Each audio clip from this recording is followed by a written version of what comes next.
Greetings everyone and welcome to the second video on TOST.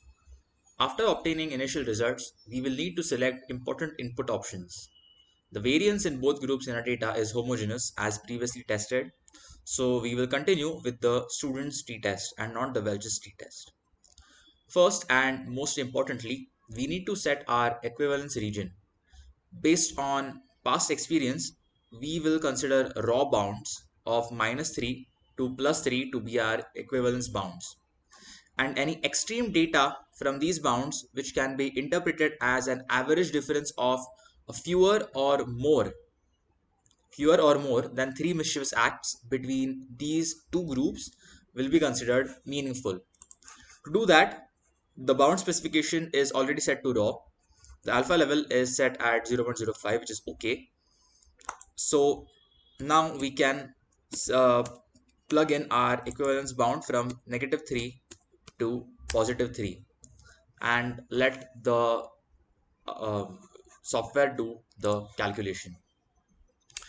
After putting in the equivalence region, we might want to numerically see the difference of the means. To see this, we will select the descriptives option. To visually get an idea of the equivalence results, we may select the equivalence bounds plot, which will show us the sample mean difference as a central solid circle